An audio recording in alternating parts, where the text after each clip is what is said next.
Good evening. Hi. Hi, everybody. Thanks so much for being here. My name is Gina Duvernay, and I'm the Gwinnett County Public Library Adult Services Manager. I had to remember that. Anyway, thanks for coming. It's good to see some familiar faces here, so I'm glad you all came out tonight for our author of the evening. I'm just going to read the bio of our author and our moderator, and we'll go ahead and get started. Okay, Rhonda McKnight is the author of 27 books, including The Thing About Home and An Inconvenient Friend. She is the winner of the 2015 Emma Award for Inspirational Romance of the Year for her title, Unbreak My Heart. She has been nominated thrice for the African American Literary Award. She writes inspirational book club fiction and Christian romance stories about complex characters in crisis. Her goal is to touch the heart of women with the themes of faith, forgiveness, and hope. Moderating this evening's talk is acclaimed author Vanessa Riley, known for historical fiction and romance novels such as Island Queen, which was a Good Morning America Buzz pick, and Queen of Exiles, an ABC View lit pick. She was honored as the 2023 Georgia Literary Fiction Author of the Year for her novel Sister, Mother, Warrior.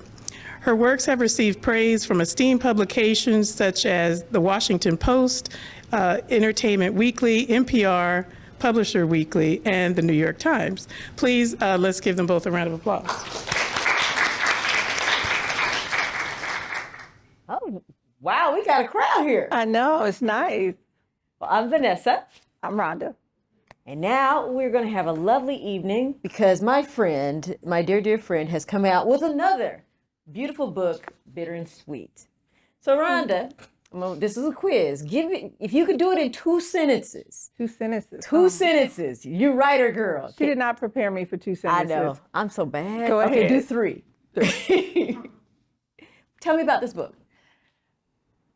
In 3 sentences. 3 okay, sentences. So Bitter and Sweet is the story of estranged sisters who find the solution to the problems that they currently have in the past through letters that were written 100 years ago by their great-great-grandmother. Girl, that was like That was pretty good, wasn't that good? That was 1.5 sentences. I can do it if you make me. You know, I really, really love this book. The Low Country novels showing our history are so important. Georgetown, where this takes place, is the 3rd oldest city in South Carolina. It's a historic seaport. You know, when I write my books, the place is a secondary character. Mm-hmm. You're going to feel the ominous feels or the joy. It's going to be reflective in the furnishings and whatnot. You, my dear, brought that feeling with the Gullah culture and food. Why don't you talk about that? Well, writing in the South Carolina Low Country has become really important to me. I am a Jersey girl always. I lived in Atlanta for almost 20 years, and then I've been living here in South Carolina for 5 years. I have family from Georgetown, and really my interest in the area started with my interest in Black River, which was a character in my book, The Thing About Home. I had always seen the signs for Black River, always kind of wanted to know where it was. And one day I got in the car and I just drove until it stopped. And it stopped in Georgetown at the mouth of Winyah Bay, which looks out to the Atlantic Ocean. And I just felt this, tug in my heart to write a story that was set in this place. I felt like when I looked across the ocean that I literally felt like I could imagine that I could see the motherland. It was such a spiritual experience. And so I set my first women's fiction novel, The Thing About Home, in Georgetown. So when it came time for me to write Bitter and Sweet, I still felt like I had not told enough of the stories that were first of all, I could write 50 books and won't tell enough stories about the South Carolina Low Country. But there is a large Gullah population in Georgetown. And because I feel like people are always curious about the Gullah, like when they hear about the Gullah and the Gullah Geechee in Georgia, Gullah in South Carolina, they're always curious about it, but there just haven't been a lot of stories that have included this, really unique group of people. And so for that reason, just sort of that, like I said, that sort of that almost spiritual experience in Georgetown, and my interest in the Gullah. Georgetown just felt like the right place to set Bitter and Sweet again. And then also the historical story is set in Charleston. And so because of that, the proximity to Charleston, the location just worked. But I love Georgetown.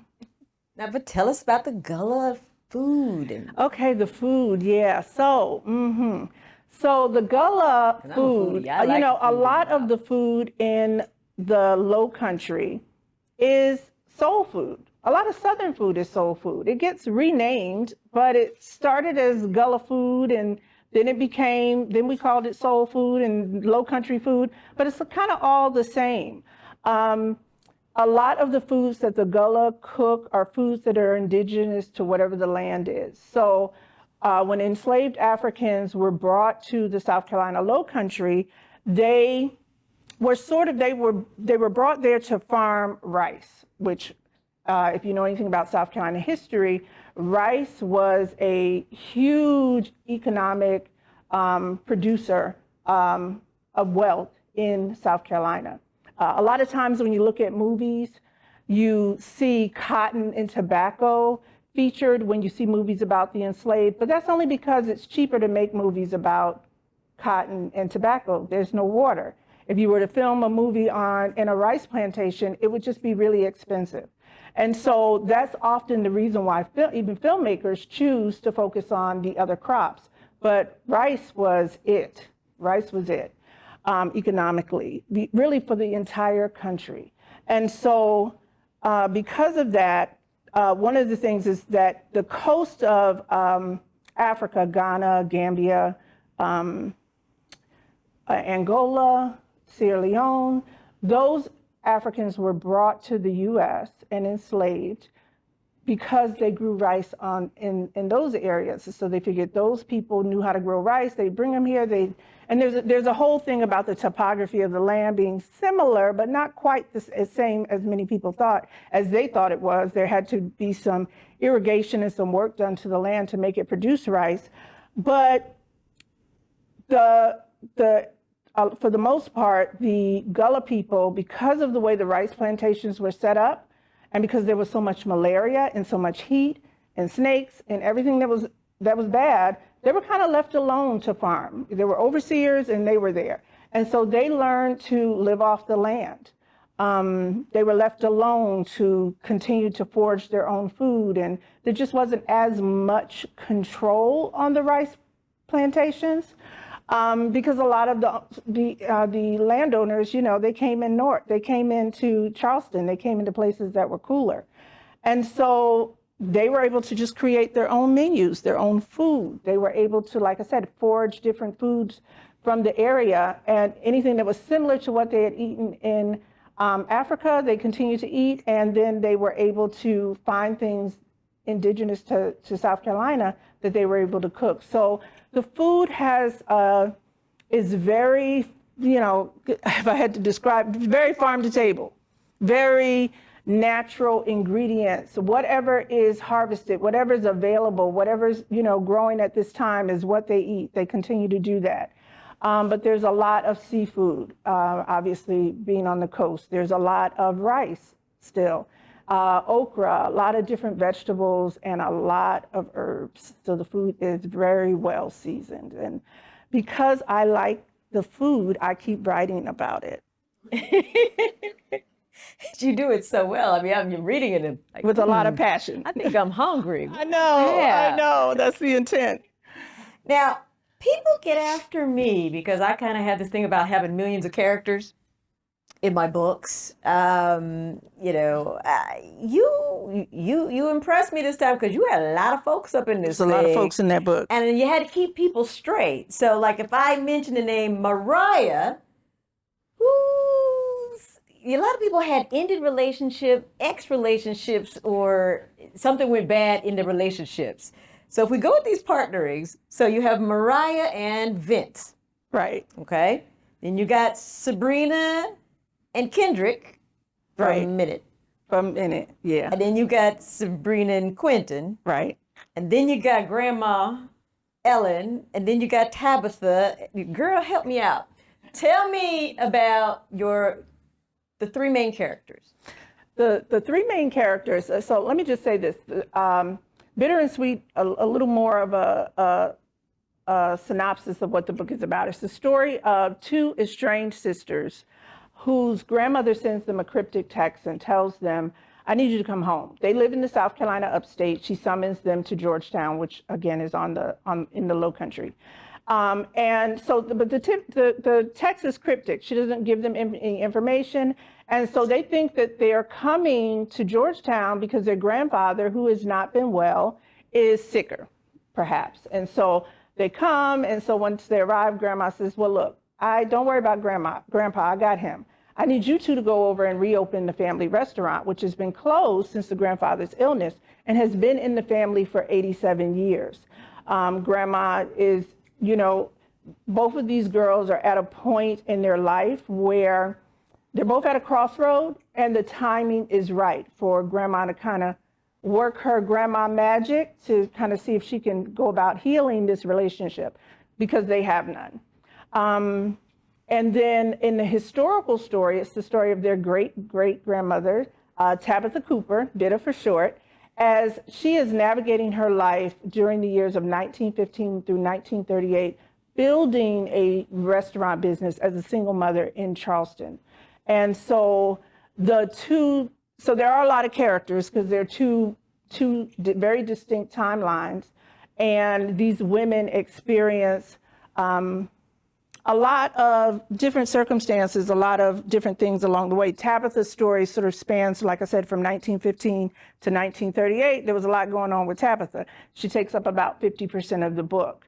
And then, of course, Sabrina and Mariah have had very complicated situations inside their relationship, outside their relationship, and in their relationships that have nothing to do with each other.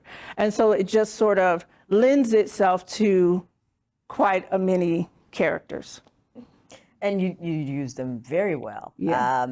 Another thing I noticed is, the way you tell a story is extremely important. For Island Queen, you just have Dorothy Kerwin Thomas's point of view. Dorothy was enslaved.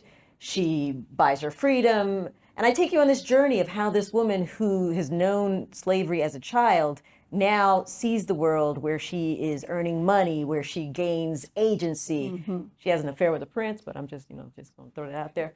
And she ends up saving generational wealth for Black women in the colony of Guyana. But that's one POV, and it's pretty much linear timeline going through. Sister Mother Warrior, it's one single timeline, but it's two different women, and you're seeing their perspectives on the Haitian Revolution. For this book, you got about 3.5 POVs. You start us in Grandma's POV. Mm-hmm. Then we quickly shift to the two sisters as well as the great-great-grandma's POV. Why did you make that choice? Why was it important that we hear each one of their voices? That was I asked myself that question when I was writing it, when I was about midway through. What am I doing? Why am I here with all these people? I had done it once before with another book where I had 4 point of views, and I was like, good Lord, Rhonda, okay. So I thought that, first of all, Sabrina and Mariah's point of views were absolutely a must. They had stories. And as for Tabitha, Tabitha had a story. So she had to have a voice. And I needed the reader to experience her life in the historical point of view. Although we learn about Tabitha's life through letters, I'm not a person who does well with just putting journal entries and letters in my books. Once I start trying to do that, the character always shows up and says, no, I have dialogue. I have something to say. And so I thought it was very important for readers to experience Tabitha's life, because I wanted to experience Tabitha's life. I wanted to walk through Tabitha's life. I wanted to experience Charleston in the 1915s and 1920s. And, I wanted readers to, I feel like for my readers to really understand the hardships and the good times and the bad times, like you have to feel it through the lens of a narrator. And so Tabitha was a woman who had some difficult circumstances, and she had to figure out how to survive. And the only thing she knew how to do was cook. And let me tell you, I don't know about many of you, but I have people in my family, women in my family, who have survived because they knew how to cook. They knew how to make corn into cornbread. And so those women have a place in history. Those women have a voice. And I wanted to give her one. It was just really important for me to tell the story through her eyes. So then it became 3. It went from 2 to 3. And then you get grandma in there. She got to get them all. Well, yeah, the passion of, I felt like Grandma Holland's voice is very brief in the book in terms of her actual point of view chapters. Now, she's a strong voice throughout the book, but that initial love and that sort of passion that she had for her granddaughters and the kind of the trauma she was dealing with at the time when the book opens. When I wrote it, it's interesting. I told my editor, I don't know if the prologue is going to stay in the book. Like that was a comment that I gave her when I turned in my proposal. And then when I read it, I thought, this prologue's got to stay in the book. And then when I listened to the audiobook, I was like, oh, I'm glad this prologue stayed in the book. It was just so beautifully performed and I thought really necessary. And so I'm glad that I kept Grandma Holland's perspective there too. Sometimes you need that because as we're telling these stories, that perspective, like I think if we had just had a letter from her at the beginning or just the reaction of the 2 daughters, you don't get that. You delivered very well the emotions each one of the women had when they got this text from their grandma, where they got this call or text from their grandma. And then the moments that they see him, and then the reasoning of just that moment that she's in. She doesn't know what's going to happen with her husband. She doesn't know about this restaurant. It's supposed to last longer than them.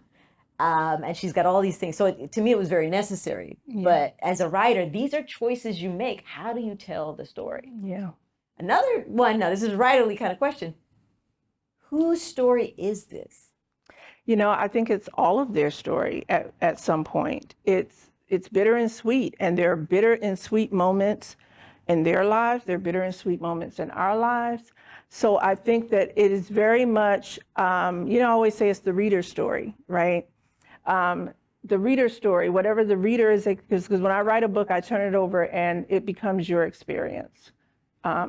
So it's the reader's story. But when I think about it, I think that all of the women, the lives of Tabitha, the life of Tabitha and the lives of her great-granddaughters mirror each other. Because how many of you know, like the past will often repeat itself, and so we see patterns of that in Bitter and Sweet. And not only that, history repeating itself, I think a lot of the issues that we deal with as women are the same issues we've always dealt with as women. And so I think it's a woman's story, it's my reader's story, it's the character story, it's just everybody's story. Yeah. It is. To me, when I'm reading it, I feel it's Sabrina's story. You feel like it's Sabrina's story? Sabrina's story. Interesting. I feel she's got the most to gain. Most to gain, and she's lost the most, in my opinion. Well, that's an opinion. That's my opinion. But Mariah also has a lot to gain. Mm-hmm. Because Mariah has the sense of who she is, her identity, her purpose, and healing to be gained. Mm-hmm. So I think it depends on how you approach the book and your perspective. Each person will identify with a different character. I don't think the story will belong to the same person for every reader. I have a lot of readers that are identifying with Tabitha as single mothers. And or people who are trying to establish businesses and things like that. So I think that the characters, the reader will meet the characters and decide whose team they're on. I didn't say I was on her team. Yeah. I just felt don't get it twisted. I'm getting Don't a get lot. it I'm getting a twisted. lot of. I'm getting a lot of tweets and Instagram posts with Team Sabrina, Team Mariah. I'm getting a lot of that. So I'm sort of in that social media thinking about it. But I understand what you're saying. I understand what you're saying. Okay, because I have this thing, I call it the level of badness, right? The bad, gratuitous badness, right? Gratuitous badness is when every last crappy situation you could throw on a character exists. Yeah. So you got Mariah, jacked up situation, husband taking the business, she got kicked out, and I'm not trying to be a spoiler, but it's like in the first chapter. It's back cover stuff. It's back cover stuff. And then you got the other one who just was, I'll say it, the spoiler, she was 5 months from being married, and he dead. I'm like, dang, and she living in her car, dang, and there's a cop, like trying to get her. I'm like, dang. And that was like just the first chapter. Yeah. It was on the edge. Girl. I like doing that though. I like doing that, man. I mean, at least Grandpa was alive. That's all I had. Turn up the heat. At least Grandpa was alive. That's all I had. Because I was waiting. I kept flipping that page like this. Oh gosh. Okay. He's still good. He's still good. But it's talk a little bit. We started going in there. Talk about Mariah and Sabrina's relationship. There's lots of tension, lots of drama. I have the Wilcox sisters in A Gamble at Sunset, and they love each other, but they're all mad at each other. And that being angry at your sister is a hard thing because this person has been with you. They know you better than anyone, so they know all the buttons to push. Yeah. And at the end of the day, you're family, but you're pissed off at what this person has done. So talk about writing that.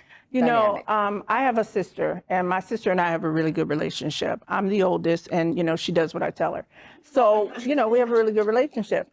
So, big sister syndrome. So I understood Mariah, and she very much leaned into older sister, birth order privilege there. They are, and, without spoiling this at all, because I absolutely won't, but these two sisters have a really complicated relationship that sort of began as very, very small children.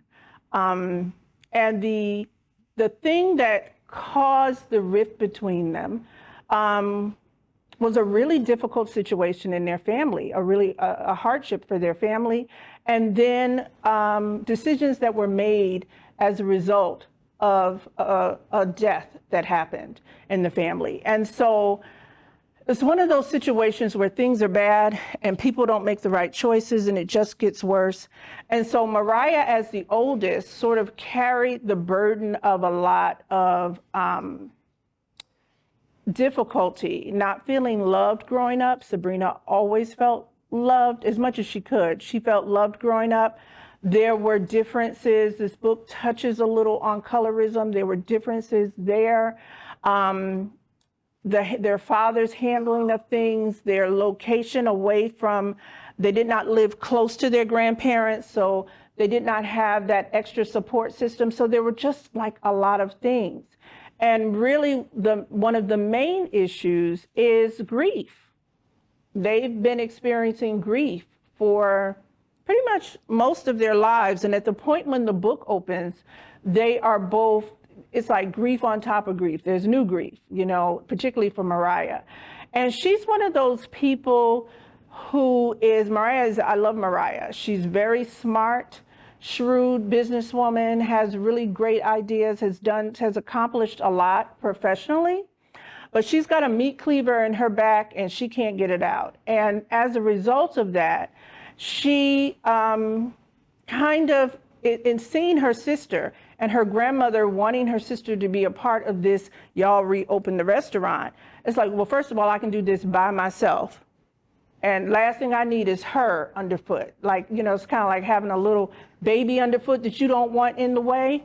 And so, and I think Mariah kind of, because no one ever made sure they got closer, I think it's a lot of her taking out some of her anger towards her current situation, anger towards the past situation, and just a lot of hurt. And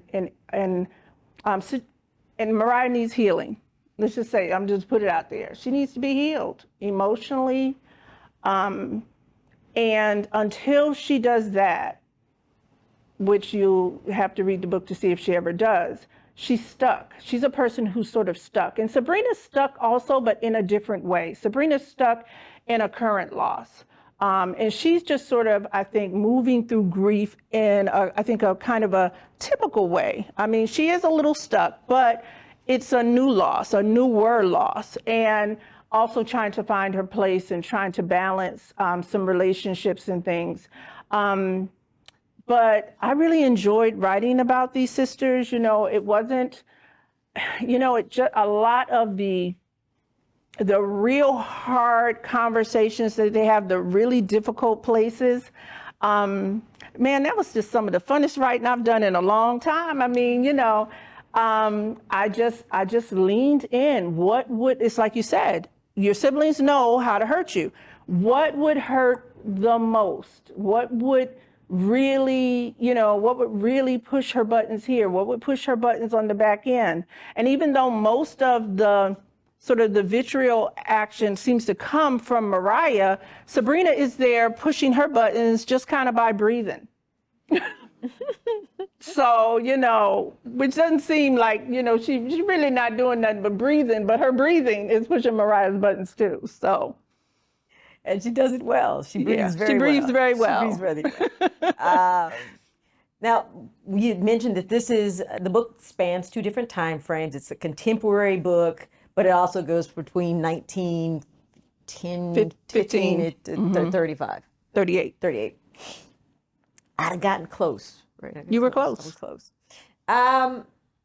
Once again, these are stylistic choices of how you write the novel. Tell us some of the challenges of doing this. And I'd love if you could tell us a little bit about research, because you know I'm a researcher. I know you're a research girl. You know, first of all, I enjoyed it. I never anticipated that Tabitha's story would be so big. She just sort of, I'm an outliner. So I develop an outline and I write very tightly to the outline that I developed. But what happened with Tabitha is I'm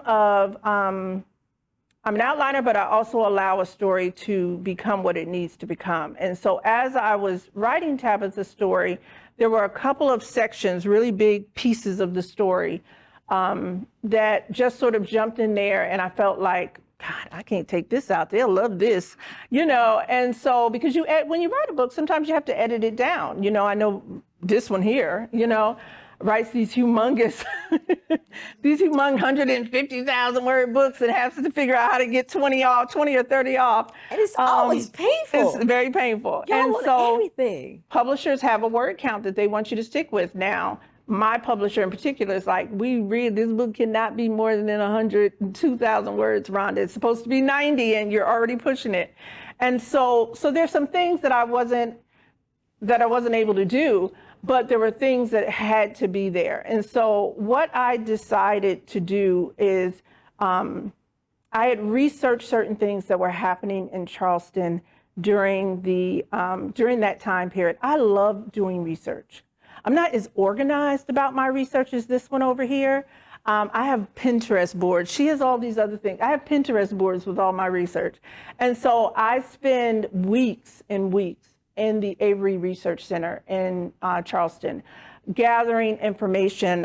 There's a nod to the colored YWCA in the book, and I spent an afternoon just reading correspondence, just reading memos that the secretaries were writing, asking for a pastor to come preach here, asking for housing for this person here, disputing a bill here that was 50 cents too much because 50 cents was a lot of money back then. Those types of letters. And so when you do that, when you immerse yourself in the time period, in the literature, in the correspondence, you know, for me, I settle there, and it becomes easier in the images and pictures. I'm starting to collect books, you know, because you start to collect a repository of books with images and pictures. And So I just sort of immersed myself in the time period. You know I'm laughing, and right? really, I know, because I never thought I would do this.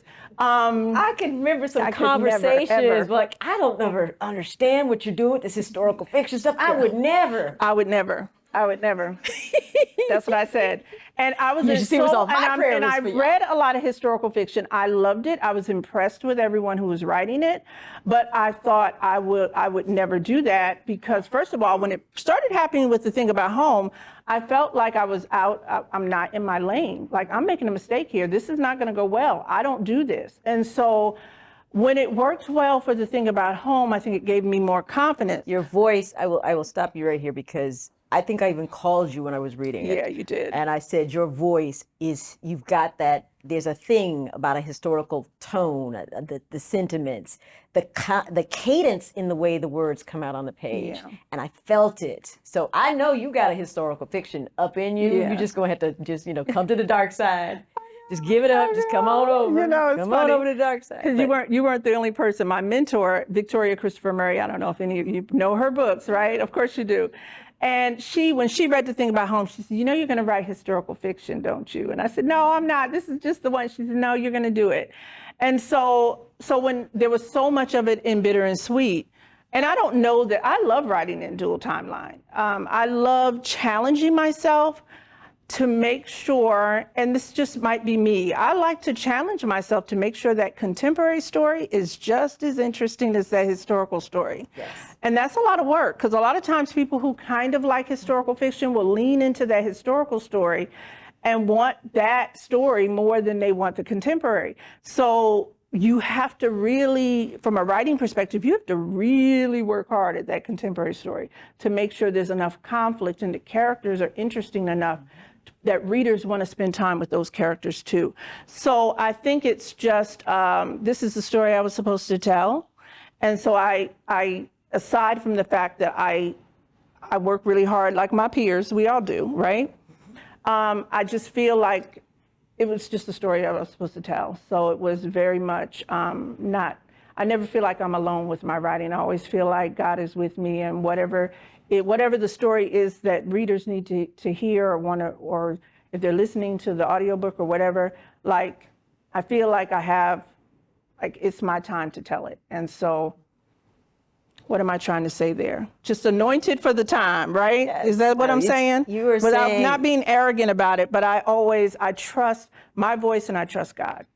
And you do the work. I mean, you research. I mean, just A lot of research. Anytime you can get a letter from the time period and you can just read what people were talking about, just their everyday what is not our everyday. Yeah. The things that they were concerned about, we're concerned about pricing, but they're really concerned at 50 cents, right? That how many of us today would write a letter for 50-cent difference, knowing that the postage is 29 cents, right?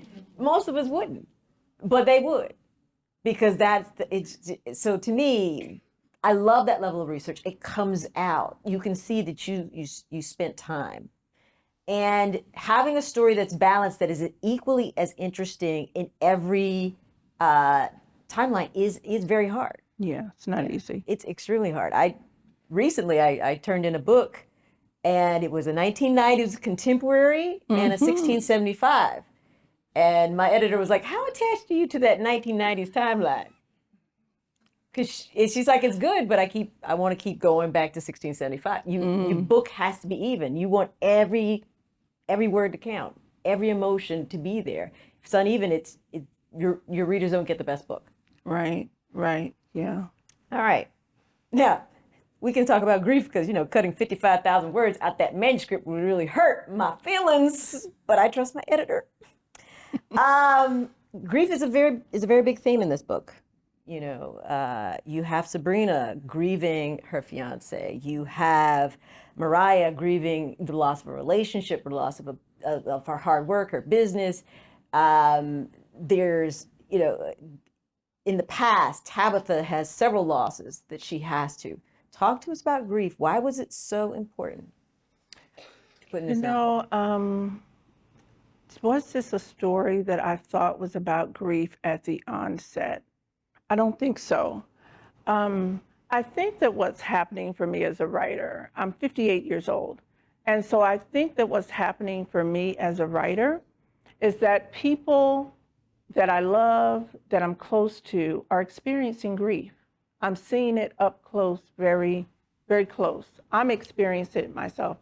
The loss of a career, or the loss of people, the loss of different relationships, for whatever reason, just relationships that no longer bring value to your life anymore. You still grieve that relationship when it's gone.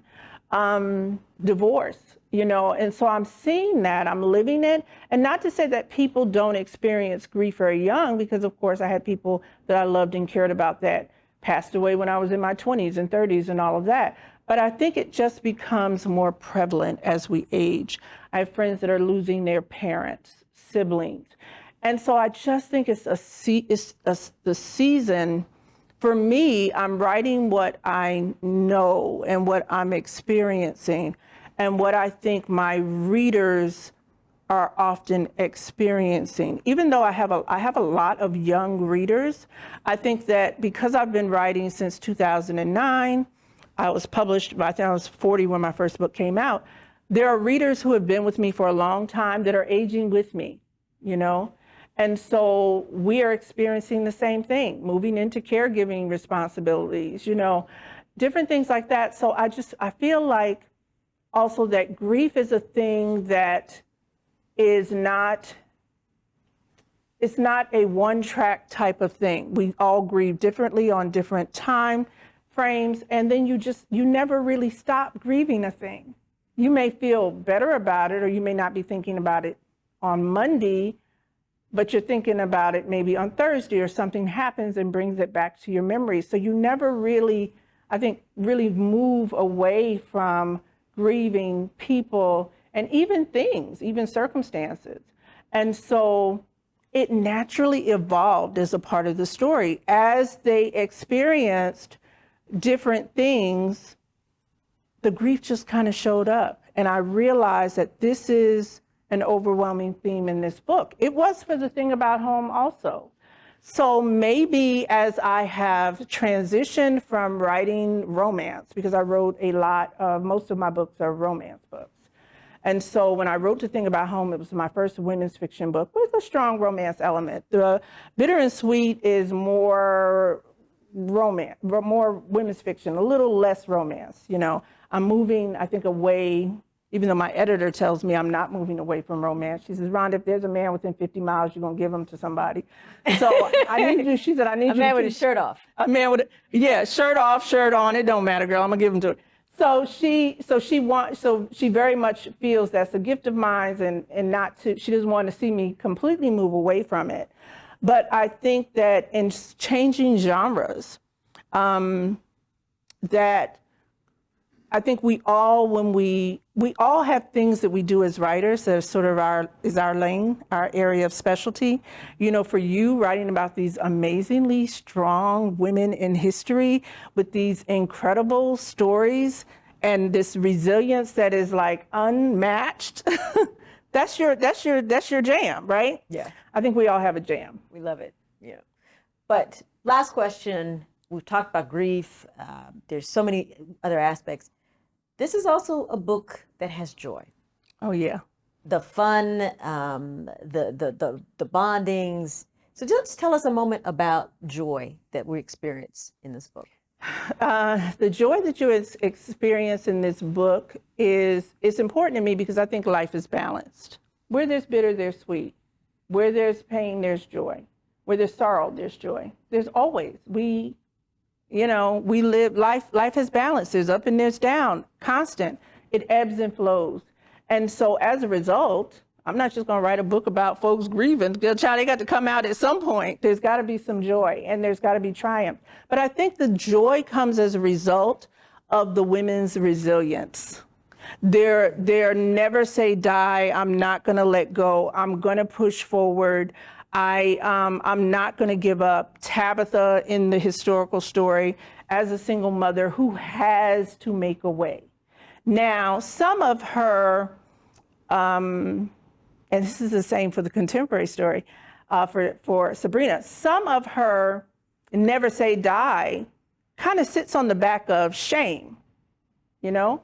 She doesn't want to go backwards because there's shame, and that's a trick. But because of that, it still drives her and pushes her to higher places. And she eventually gets to a point where she realizes that she does not have to live shame. She doesn't have to live apart from her family. There are people who remind her and so into her life that remind her of the beauty in who she is, you know, that she's just not this person who made this one mistake, you know. Sometimes we as humans can define like everything about ourselves about one mistake, like everything you've done in your life that was right, every right decision you've made, but you're focused on this one thing. It's kind of like writers, right? Mm-hmm. You have 100 good reviews and somebody give you one bad one, you're like, why'd she say that? You know? And I don't do that. But I look at the 99. I'm the 99 girl. But people do that. And so that was a part of Tabitha's story. And again, even for Sabrina, sort of feeling stuck, like I can't go home because of some of my choices. I'm allowing someone to manipulate me because I have shame. It's a theme that repeats in this family.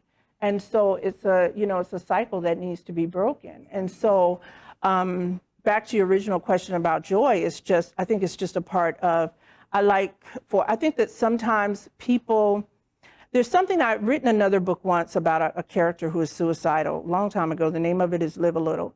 And it's a story about a woman whose life completely changes in 7 days. She is literally suicidal on the first page of the book. And in 7 days, her entire life changes. Because life can change at a moment if we just hold on. Okay, I ain't gonna get into a preach, but if you just hold on, life can change. And so that's where we get the joy. And that's where you get bitter and sweet. Let's open up to some questions. Yes, I have a question. Number one, thank you for both. I'm excited. I was so excited. I went to the wrong branch. I'm so excited to be here.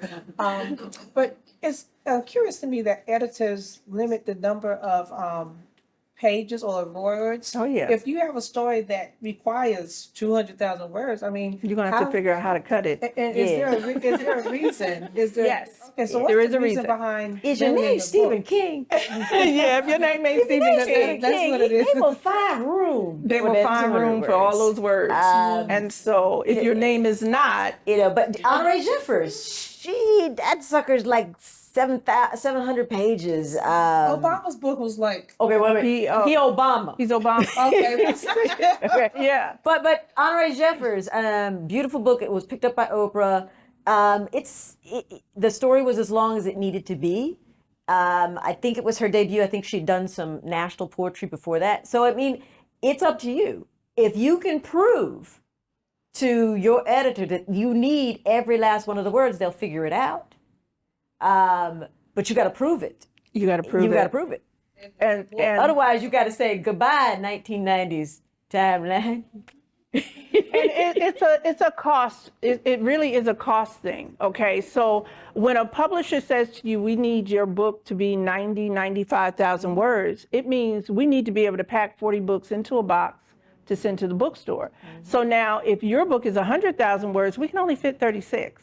And so now we've lost 4 books in shipping. It's a money thing. Mm-hmm. So although editors, I think that what happens is also editors can look at a story from a editorial standpoint, and a lot of times they can help you trim that book back. The thing about Home, when I originally turned that book in, I think it was around 105,000 words. My editor asked me for all these things, like she asked all these questions. By the time I was done, it was 117. She said, oh, well, wait a minute now. I don't know what I meant, but I didn't mean this. And so she said, I've got to have it come back in at 95. Well, it was published at 99. But she helped me to see, okay, I asked this, but maybe we don't need that. And maybe we don't need this whole subplot, And so a lot of times they can help you figure out the places to cut it, but it's economics, it's money. Mm-hmm. It's money. And my second question, I'm always curious about how authors name their characters. Are there any significant reasons for naming Mariah and Tabitha? I'm a name girl. I look for a name that I spend a lot of time on names. For Mariah, I think first thing I do is, depending on how old the person is, I go to the census and I look at like what were the most popular names during this time this person was born. And then I just sort of feel my way through the names. I think there are technical things like you can't have too many names. You can't have multiple names with the letter M or the letter S, or like you can't, you have to be careful about doing it because people read fast.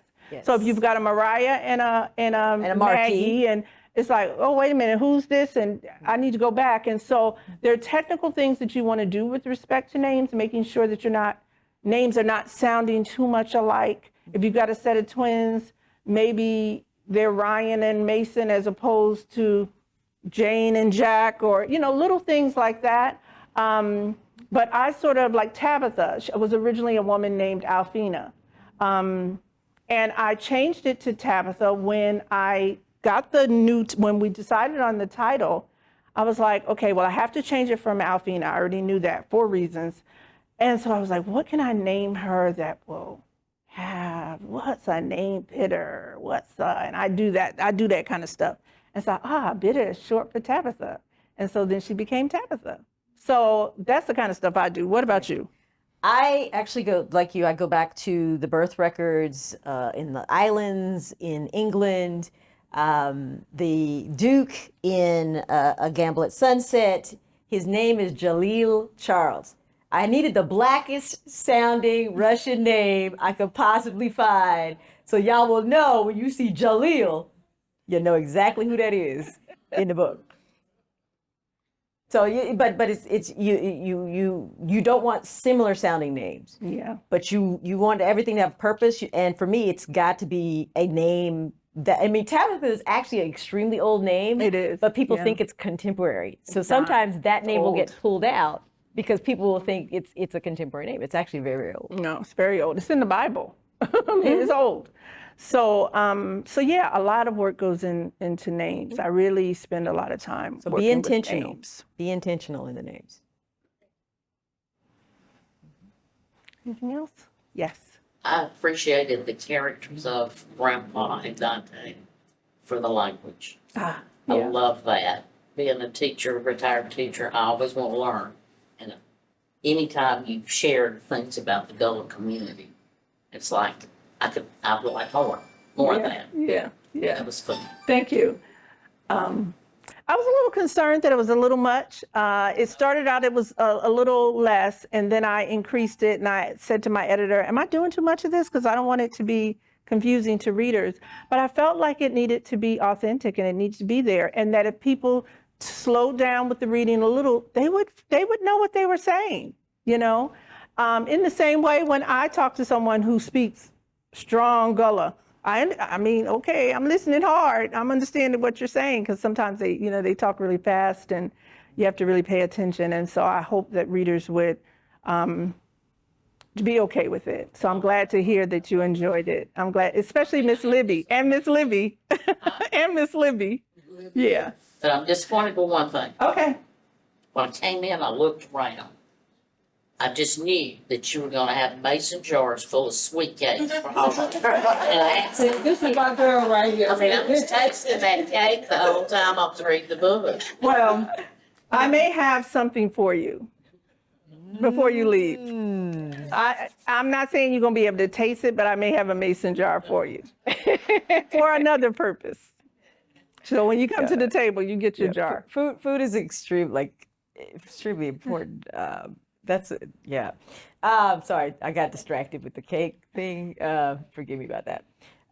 But yeah, as we are bringing these characters to life, dialect is important, the different languages are important, but we still have an American audience. So that balance is very important. You don't want to put too much, but the characters need to be authentic. And they need to be representative. Like someone who's newly freed from enslavement is going to typically sound different than somebody who has been sent to school and educated and those kinds of things, it needs to be reflective. Right. But oftentimes you get, people who don't study these cultures, the Gullah cultures particularly, you'll get Ebonics, you'll get things that aren't even representative because people think that's how they speak. And so I love the fact that it's authentic, it's there. The context, you're one of the writers, she puts a context around it. So you can, even if you don't understand it, you get it, what you're saying. To me, that's an inclusive way of bringing it home. Do we have any more questions? Okay, well, let's give a round of applause. Okay, that was good. Thank you. Picking our winner for tonight. I don't mind picking, but I wanted Vanessa to take a second while I'm picking and tell us about her new book, because she mentioned it slightly, but she didn't really. Talk about Gamble at Sunset. So this is A Gamble at Sunset. It's based on, this is historical romance, but it's got a lot of historical fiction-y aspects to it. Caesar Picton was the first coal millionaire in Regency London. He figured out that rich folks don't want to touch coal, so he actually got a coal wagon and delivered to Mayfair. So I said, and his daughters married extremely well. So I took that and I made the Wilcox sisters. So the Wilcox sisters, there are 3 of them, and the oldest one ran into some scandals, and her choices have impacted each and every sister. Their parents are gone. They're trying to hold it together. They're almost about to lose the coal business. And what happens when you are so mad at your sister and she accuses you of something that's ridiculous, that you love this dude that you might have, that has a hit kind of in the background. She runs off, and the first cute guy she sees, she kisses him to say, "See, I don't love the Duke if I'm kissing it." Why are you going to do that in front of newspaper reporters? And basically a whole scandal happens. It's fake courting, but you learn a lot of the history. This brings in the African Russian line, the British lines, and everything into this book. And I think it's going to be a wild ride. It's a wild ride. It's a 3-book trilogy, so this is the first one, A Gamble at Sunset. And the next one comes out next year, A Wager at Midnight, which will be STEM Girl and Trinidadian Doctor. And we got some dialect going on in that.